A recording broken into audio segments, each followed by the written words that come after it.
पढ़ने का एकदम सही तरीका ये है कि आप पहले किसी चीज को सुन लिए। आप जो है टीवी में जो पिक्चर देखते हो नहीं, वो ज्यादा टाइम तक याद रहता है कि नहीं रहता है, उसके बाद जो किसी का बात याद रहता है कि नहीं रहता है, और तुम पढ़े रहो, वो कैसे, तीनों में कौन सा ज्यादा टाइम तक याद रहता है? जो देखे रहो विजुअल वो ज्यादा याद है ना। उसके बाद आपस में अगर बात किए रहो वो याद रहता है, कहीं सुने रहो फिर वो याद रहता है, और सबसे याद रहता है कम कौन? जो पढ़े रहो, वो जल्दी निकलता है दिमाग से, है ना। जो कहीं अभी लड़ाई झगड़ा हो रहा होगा तो पक्का याद रहेगा, वो पहली तोला मारिस रे, वो नहीं मारिस तो ऐसे कर, वो देखे रहोगे, और उसी को मैं बताया रहूंगा, है ना, कि वो मारिस रे पहले ऐसे करके, तो सर बता रही से वो मारे है ऐसे करके, तो वो याद रहे, क्योंकि मैंने आपको क्या किया है, बताया है। इसीलिए पहले किसी भी टॉपिक को किसी से सुनो। जैसे आप लोग क्लास अटेंड करते हो, मेरे से क्या कर लिए, सुन लिए, अब जाके उसको एक बार पढ़ो, है ना।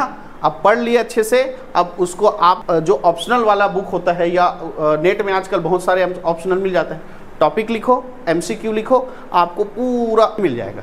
वहाँ से आप प्रैक्टिस करो कि उस टॉपिक को जितना पढ़े थे उसका आपके क्वेश्चन बन रहा है कि नहीं बन रहा है। दूसरे को सुनाओ वो कहानी जो आप पढ़े हो, वो दूसरे को सुनाओ कि ऐसा ऐसा ऐसा ऐसा मैं पढ़ा हूँ, ऐसा करके पढ़ी हूँ करके। तो आप लोग ये नहीं करते हो ना, और यही नहीं करते हो, इसीलिए आप लोग को भूलने की बीमारी लग गई। आप किसी दोस्त से 4-5 साल मत मिलो ना, वो दोस्त का सरनेम याद रहेगा, नाम तक भूला भूला लगता है। मोर सन पढ़े रही जी पर काना है भुलात हो, ऐसा होता है कि नहीं होता है? तो जब भाई के कई साल जिसके साथ पढ़े हो, उसका 5 साल रिलेशन उसके साथ दूरी बढ़ गया, नाम भूल गए, तो ये तो हमारा पूरा कौन सा रिश्तेदार है? महात्मा गांधी कौन सा अमर बाबा लगते जे मोकर पूरा घटना याद रही, बताओ आप ही लोग। तो इसीलिए इसके टच में रहोगे तभी तो याद रहेगा, और टच में रहने का सीधा और सिंपल तरीका है कि उसका क्या करते रहो, रिवीजन करते रहो।